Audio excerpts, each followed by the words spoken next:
கன்னியாகுமரியில விஜய் ஓட்டுன சைக்கிளோட ரேட் என்னன்னு உங்களுக்கு தெரியுமா? இந்த சைக்கிளை வாங்குறதுக்கு முன்னாடி ஒரு சம்பவம் நடந்திருக்கு. சைக்கிளை ஓட்டுனதுக்கு அப்புறமாவும் ஒரு சம்பவம் நடந்திருக்கு. அது என்ன அப்படிங்கிறத பற்றி தான் இந்த பதிவில் நாம் விரிவாக பார்க்க போகிறோம். இப்போ 2026 தேர்தல் களம் அப்படிங்கிறது ரொம்பவே சூடுபிடிக்க ஆரம்பிச்சிடுச்சு. எல்லாருமே தேர்தல் பிரச்சாரத்திலும் மும்முரமாக ஈடுபட்டு வராங்க. ஸோ இதில் எல்லாருமே கவனிக்க வேண்டிய ஒரு விஷயம் என்னென்னா, எல்லா அரசியல் கட்சி தலைவர்களுமே கவனிக்க வேண்டிய விஷயம் என்னென்னா இருக்குன்னா, அது விஜயோட பிரச்சாரம் மட்டும்தான். ஒரு பக்கம் விஜயோட பிரச்சாரத்துக்கு அனுமதி மறுக்கப்படுது, இன்னொரு பக்கம் அனுமதி கொடுத்துட்டாங்க அப்படின்னா விஜயை பார்க்கறதுக்கு அவ்வளோ கூட்டம் வராங்க. இப்போ தமிழக வெற்றி கழக தலைவர் அரசியல் பயணத்தில் மும்முரமாக இறங்கிட்டார். ஒவ்வொரு மாவட்டம் வாரியாக மக்களை சந்திக்கிறதுக்கான ஆயத்த பணிகளில் ஈடுபட்டு வராரு. ஸோ இது நம்ம பார்க்குறப்பவே தெரியுது, விஜய் ஒரு இடத்துக்கு போகிறாரு அப்படின்னாலே கூட்டம் எக்கச்சக்கமாக வராங்க. பார்க்கறதுக்கு எப்படி அவ்வளோ கூட்டம் வராங்க, அவ்வளோ கட்டுப்பாடுகள் விதிச்சோம், அந்த கட்டுப்பாடுகளை தகர்த்து எரிஞ்சோம், இவ்வளோ கூட்டம் எப்படி வராங்க அப்படின்ற மாதிரி தான் இருக்குது. அது மட்டும் இல்லாமல் விஜய் ஒரு இடத்துக்கு பிரச்சாரத்துக்கு போறார் அப்படின்னு தெரிஞ்சாலே காவல்துறையினர் திணற ஆரம்பிச்சிடுறாங்க. ஏன்னா அதுக்கு முன்னாடியே அவங்க பாதுகாப்பு ஏற்பாடுகளை செய்ய ஆரம்பிக்கிறாங்க. ஏன்னா ஒரு பக்கம் மரத்து மேலே ஏறுறது, பில்டிங் மேலே ஏறுறது, மின்கம்பத்து மேலே ஏறுறது, ஆபத்தை உணராம எல்லாமே பண்றாங்க. ஸோ இதனால காவல்துறையினர் திக்குமுக்காடுறாங்க. விஜய் வர இடத்துல நடு ரோட்டில் போய் நிற்கிறதா இருக்கட்டும், விஜய் வண்டியை பின்தொடர்ந்து ஓடுறதா இருக்கட்டும், இருசக்கர வாகனத்தில் போறதா இருக்கட்டும், இவங்களோட அட்ராசிட்டிக்கு அளவே கிடையாது. ஸோ பார்க்கறதுக்கு யாரு சாமி இவங்கெல்லாம் இப்படி இருக்காங்களே அப்படின்ற மாதிரி தான் எல்லாருக்குமே தோணும்.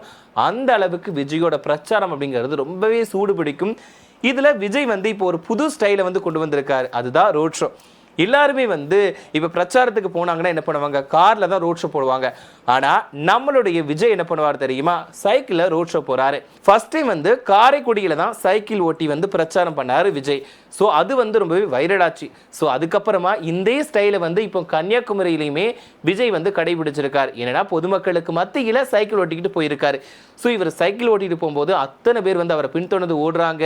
ஸோ இதையுமே பொருட்படுத்தாமல் விஜய் சைக்கிள் ஓட்டி பிரச்சாரம் பண்ணார். ஸோ இந்த விஷயம் ரொம்பவே வைரல் ஆயிடுச்சு. என்னடா எப்படிடா திடீர்னு இப்படி இருக்காரு? ஏன்னா விஜய் வராருனாலே கட்டுக்கடங்காத கூட்டம் வந்துடும். அப்படி இருக்கக்கூடிய நிலையில விஜய் எப்படி சைக்கிளில் போறாரு, ஸோ எந்த அளவுக்கு பாதுகாப்பை நம்பி போறாரு அப்படின்ற மாதிரி விமர்சனங்கள் வந்தாலும் இது ரொம்பவே வைரலாச்சு. பாருடா எங்க தளபதி சைக்கிளில் வராரு அப்படின்ற மாதிரி எல்லாருமே தூக்கி வச்சு கொண்டாடினாங்க. ஏன்னா ஒரு டைம் விஜய் வாக்கு போடுறதுக்கும் ஓட்டு செலுத்துறதுக்கும் சைக்கிளில் வந்தாரு. அது ரொம்பவே வைரலாச்சு. ஸோ இப்போ அதே ஸ்டைலில் விஜய் வாக்கு சேகரிக்கிறதுக்கு சைக்கிள் போன விஷயம் ரொம்பவே ட்ரெண்டிங் ஆயிடுச்சு. ஸோ இப்போ இந்த சைக்கிளை பற்றின விஷயத்துக்கு வரலாம். ஸோ இந்த சைக்கிள் ஓடினதுக்கு அப்புறமா எல்லாருமே என்ன சொல்கிறாங்கன்னா, தளபதி வச்சு தூக்கி வச்சு கொண்டாட தான் ஆரம்பிக்கிறாங்க. ஏற்கனவே தளபதி அப்படின்னாலே தூக்கி வச்சு கொண்டாடுவாங்க. இப்போ ரோட் ஷோவுக்கு வித்தியாசமாக சைக்கிளில் போனது ரொம்பவே ட்ரெண்டிங் ஆயிடுச்சு. ஸோ இதுக்கு முன்னாடி கன்னியாகுமரியில் இந்த சைக்கிள் வாங்குறதுக்கு முன்னாடி ஒரு சம்பவம் நடந்திருக்கு. அது என்னன்னு பார்த்தோம்னா, தமிழக வெற்றி கழக நிர்வாகிகள் கன்னியாகுமரியில் இருக்கக்கூடிய பிரபல சைக்கிள் நிறுவனத்துக்கு போயிருக்காங்க. அங்கே போயிட்டு சைக்கிளை வாங்கியிருக்காங்க.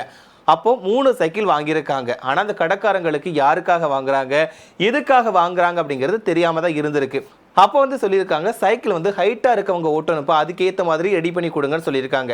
அதாவது அட்ஜஸ்ட்மெண்ட் பண்ணி கொடுங்க அப்படின்னு சொல்லியிருக்காங்க. ஸோ இவங்களுமே யாருக்காக வாங்குறாங்க அப்படின்னு யோசிச்சுட்டு அட்ஜஸ்ட் பண்ணி கொடுத்துட்டாங்க. ஆனால் அப்போ வரைக்குமே இவங்க விஜய்க்காக தான் வாங்குறாங்க அப்படிங்கிறது அந்த கடைக்காரங்களுக்கு தெரியவே தெரியாது. ஆனால் விஜய் இந்த சைக்கிள் ஓட்டினதுக்கு அப்புறமா அந்த வீடியோ ரொம்பவே ட்ரெண்டிங்காக வைரல் ஆயிடுச்சு. இந்த வீடியோவை பார்த்ததுக்கு அப்புறமா தான் கடைக்காரங்களுக்கு ஓ இது விஜய்க்காக தான் வாங்கியிருக்காங்களா அப்படின்னு தெரிய வந்திருக்கு. ஸோ இந்த சம்பவம் நடந்ததுக்கு அப்புறமா விஜய் சைக்கிள் ஓட்டி முடிச்சதுக்கு அப்புறமா இன்னொரு சம்பவம் நடந்திருக்கு. என்னன்னா, விஜய் இங்கே தான் சைக்கிள் வாங்கியிருக்காரு அப்படிங்கிறது எல்லாருக்குமே தெரிய ஆரம்பிச்சிடுச்சு. அப்போ சில்ட்ரன்ஸ் இருப்பாங்களா, குழந்தைகள் அவங்களோட பேரண்ட்ஸை கூட்டிட்டு இந்த கடைக்கு வந்திருக்காங்க.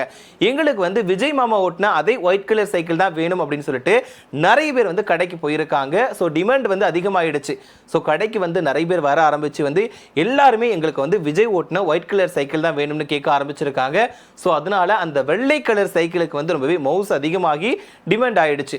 ஸோ இதனால கடைக்காரங்க ரொம்பவே மகிழ்ச்சி அடைஞ்சிருக்காங்க. ஏன்னா விஜய் அந்த சைக்கிளை ஓட்டினதுக்கு அப்புறமா கடைக்கு வரக்கூடியவங்களோட வாடிக்கையாளர்களோட எண்ணிக்கை அதிகமாயிடுச்சு. இதனால அந்த கடைக்காரங்க ரொம்பவே ஹாப்பி ஆயிட்டாங்க, ரொம்பவே சந்தோஷமா இருக்காங்க. ஸோ இப்போ எல்லாருக்குமே ஒரு டவுட் இருக்கும், விஜய் ஒரு வண்டி ஓட்டுறாரு அப்படின்னா கண்டிப்பாக அது லட்சக்கணக்கில் இருக்கும், கோடிக்கணக்கில் இருக்கும் தான் நம்மளாம் யோசிப்போம். அதே மாதிரி தான் இந்த சைக்கிள் கண்டிப்பாக ஒரு 2 லட்சம் 3 லட்சம் 4 லட்சம் அந்த மாதிரி இருக்கும்னு நினச்சிருப்போம். ஆனால் அதுதான் இல்லை. விஜய் ஓட்டின சைக்கிளோட ரேட் என்ன அப்படிங்கிறத அந்த கடைக்காரங்களே சொல்லியிருக்காங்க. அதாவது விஜய் ஓட்டின சைக்கிளோட ரேட் 20,000 ரூபாய் மட்டும்தானா. இப்போ நமக்கு ஒரு சந்தேகம் வரும், எப்படா இவ்வளோ பெரிய ஆளாக இருக்காரு, இந்த ஒரு கம்மியான ரேட்டில் சைக்கிள் ஓட்டுறாரு அப்படின்ற மாதிரி யோசிப்போம். இப்போ 20,000 ரூபாய் கொடுத்து ஒரு சைக்கிளை வாங்கணும் அப்படிங்கிறது நம்மளை போல ஒரு சாமானிய மக்களுக்கு வந்து அது கஷ்டம் தான். ஆனால் விஜய் வந்து ஒரு பெரிய ஸ்டார், அவருக்கு வந்து எக்கச்சக்கமாக சொத்துக்களுமே இருக்குது. அப்படி இருக்கக்கூடிய ஒரு நபர் வந்து 20,000ல் ஒரு சைக்கிள் வாங்கி ஓட்டுறாரு அப்படின்னா அது வந்து ஒரு ஆச்சரியமாக தான் இருக்கும். பாரா இவ்வளோ சிம்பிளாக இருக்காரு அப்படின்ற மாதிரி தோணும். அதாவது இப்போ வந்து என்ன சொல்றாங்கன்னா, பாருப்பா எங்க தளபதி பாரு, வெறும் 20,000 தான், அவருக்கு அது கம்மியான ரேட்டு தான், இருந்தாலும் அந்த சைக்கிளை ஒட்டி பிரச்சாரம் போயிருக்காரு, ரோட் ஷோ போயிருக்காரு. ஸோ அவர் வந்து எந்த அளவுக்கு மக்களோட மக்களாக இருக்கார் அப்படிங்கிறது இதுல இருந்தே தெரிஞ்சுக்கலாம் அப்படின்ற மாதிரி சொல்றாங்க. ஸோ அந்த 20,000 ரூபாய் சைக்கிளை வாங்குறதுக்கு தான் எல்லாருமே போட்டி போட்டுட்டு இருக்காங்க. ஸோ இதனால் அந்த கடைக்காரங்க வந்து ரொம்பவே ஹாப்பி ஆகிட்டாங்க. ஏன்னா ஒரு விஷயம் வந்து நடக்கிறப்போ நமக்கு அது சாதகமாக நடந்துச்சுன்னா எல்லாருக்குமே சந்தோஷமாக தான் இருக்கும். ஸோ இது அந்த கடைக்காரங்களே கொஞ்சம் கூட எதிர்பார்த்திருக்க மாட்டாங்க. எப்படியும் இது விஜய் தான் ஓட்டுவார், அதுக்கப்புறம் நமக்கு வந்து கூட்டம் வரும்னு யாருமே எதிர்பார்த்திருக்க மாட்டாங்க. சரி, அவங்க வந்து யாரோ ஒருத்தவங்களுக்கு வாங்கிட்டு போகிறாங்கப்பா, அதுவும் 3 சைக்கிள் வாங்கிட்டு போகிறாங்க, அவங்க வந்து சரி யாருக்கு வாங்கினா என்ன, நமக்கு வந்து சேல்ஸ் நடக்குது அப்படின்ற ஒரு மனநிலையில் இருந்திருப்பாங்க. அதாவது அவங்க வந்து ஒவ்வொரு பில்டப்பும் இல்லாமல் ரொம்பவே சந்தோஷமும் இல்லாமல் அவங்களோட பாட்டுக்கு அவங்களோட வேலையை பார்த்துட்டு இருந்திருப்பாங்க. ஆனால் விஜய் அந்த சைக்கிளை ஓட்டி ரொம்பவே ட்ரெண்ட் ஆகி வீடியோ வைரல் ஆனதுக்கு அப்புறமா அந்த கடைக்காரங்களுக்கு ஒரு சந்தோஷம் வந்திருக்கும். எப்பா நம்ம கடையில் வாங்கின சைக்கிளை தான் விஜய் ஓட்டி இருக்கார் அப்படின்ற ஒரு சந்தோஷம் வந்து அந்த கடைக்காரங்களுக்கு இருந்திருக்கும். ஆனால் அந்த சைக்கிளை பார்த்துட்டு எல்லாரும் நம்ம கடைக்கு வருவாங்களான்னு கேட்டால் அந்த யோசனை இருந்திருக்காது அவங்களுக்கு. ஓகே, விஜய் நம்ம கடையில் வாங்கின சைக்கிளை ஓட்டியிருக்காரு அப்படின்ற சந்தோஷத்தோடு நின்றுருப்பாங்க. ஆனால் அடுத்தடுத்து எல்லாருமே அவங்க கடைக்கு போயிட்டு எங்களுக்கு விஜய் ஓட்டின சைக்கிள் தான் வேணும்ப்பா, விஜய் ஓட்டின அது ஒயிட் கலர் சைக்கிள் தான் எங்களுக்கு வேணும்னு கேட்ட உடனேயே அவங்க வந்து ரொம்பவே சந்தோஷம் அடைஞ்சிருக்காங்க. ஏன்னா ஒருத்தர் 2 பேர் போயிருந்தா வந்து தெரிஞ்சிருக்காது, எக்கச்சக்கமாக அந்த கடைக்கு போயிருக்காங்க. ஸோ அதனால் வந்து அந்த ஒயிட் கலர் சைக்கிளுக்கு வந்து ரொம்பவே டிமாண்ட் அதிகமாகிடுச்சா. ஸோ இதனால் அடுத்தடுத்து அந்த சைக்கிளை இறக்கிட்டு இருக்காங்க போல அந்த கடைக்காரங்க. ஸோ நீங்கள் எல்லாருமே கண்டிப்பாக அந்த வீடியோ பார்த்துருப்பீங்க, விஜய் வந்து அந்த சைக்கிளை ஓட்டிட்டு பிரச்சாரம் போனது. இப்போ விஜய் வந்து சைக்கிள் ஓட்டிட்டு போன உடனேயே அங்கே கூடியிருந்த அந்த சாலைக்கு 2 புறமும் இருந்த ஆயிரக்கணக்கான மக்கள் வந்து ஆர்ப்பரித்தாங்க. விஜய்க்கு பின்னாடியே ஓட ஆரம்பிச்சாங்க. காரைக்குடியில் வந்து கொஞ்சம் தடுமாற்றம் இருந்துச்சு. இருந்தாலுமே வந்து கன்னியாகுமரியில் வந்து போலீஸ்காரங்க வந்து முன்னெச்சரிக்கையாக வந்து நிறைய பாதுகாப்பு ஏற்பாடுகளை செஞ்சுட்டாங்க. ஸோ விஜய் வந்து திட்டமிட்டு தான் இந்த ரோட் ஷோ வந்து நடத்தியிருக்காரு. அதாவது சடனாக எங்கேயுமே பிளான் பண்ணலப்பா. விஜய் வந்து ரோட் ஷோ போகிறதுக்கு வந்து சடனாக பிளான் பண்ணவே இல்லை. கண்டிப்பாக இதில் வந்து தெளிவாக தெரியுது. அங்கே வரதுக்கு முன்னாடியே நான் சைக்கிளில் போகணும், அதுக்கான ஏற்பாடுகளை பண்ணுங்க அப்படின்னு சொல்லிட்டு தான் விஜய் வந்திருக்காரு. ஸோ இது வந்து அந்த கடைக்காரங்க சொல்கிறதுலேருந்தே தெரியுது. முன்கூட்டியே அந்த 3 சைக்கிளை வாங்கிட்டாங்க, அது விஜய் ஓடினதுக்கப்புறம் தான் எங்களுக்கே தெரியும் அப்படின்னு சொல்லியிருந்தாங்க. ஸோ இதில் வந்து ரொம்ப பெரிய விஷயமா பார்க்குறாங்களா அந்த கடைக்காரங்க இந்த விஷயத்தினால. ஏன்னா விஜய் ஓட்டியிருக்கார் அப்படின்றதே அவங்களுக்கு ஒரு சந்தோஷமான விஷயம் தான். ஸோ இது வந்து இந்த நிறைய பேர் வந்து கடைக்கு வந்து கேட்கறதுனால ரொம்பவே பெரிய விஷயமா இருக்குது, ரொம்பவே டிமாண்ட் அதிகமாகிடுச்சு அப்படின்ற மாதிரி ரொம்பவே சந்தோஷம் பொங்க அந்த விஷயத்த சொல்லியிருக்காங்க. ஸோ இது வந்து அவங்களுக்கு குட் நியூஸ் தான். இப்போ எல்லாரும் சொல்லுவாங்க விஜய் வந்து ரொம்ப சீன் போடுறாருப்பா, சைக்கிளில் போய் ஒரு ரொம்பவே கெத்து காட்டணும்னு நினைக்கிறாரு அப்படின்ற மாதிரி சொல்லுவாங்க. பட் இருந்தாலும் இது மூலமாக அந்த கடைக்காரங்களுக்கு ஒரு நல்ல விஷயம் நடந்திருக்கு. ஸோ அதை வந்து மறுக்கவே முடியாது. ஸோ அவங்க வந்து இப்போ ஹாப்பியாக இருக்காங்க. ஸோ இதில் வந்து விஜய் இந்த பிரச்சாரம் போன விஷயங்கிறது அதுவுமே ஒரு எல்லாருமே பண்ணாத விஷயம். யாருமே இப்படி வந்து சைக்கிளில் போகிறதா இருக்கட்டும். ஏன்னா விஜயோட கூட்டம் அப்படிங்கிறது கொஞ்சம் நஞ்சம் கிடையாது, அவ்வளோ எக்கச்சக்கமாக இருக்காங்க. ஏன்னா அது கட்டுப்படுத்துறது அப்படிங்கிறது நம்மளுடைய காவல்துறையினரால் முடியவே முடியாது. அந்த அளவுக்கு வந்து எல்லா மக்களும் கூடுறாங்க.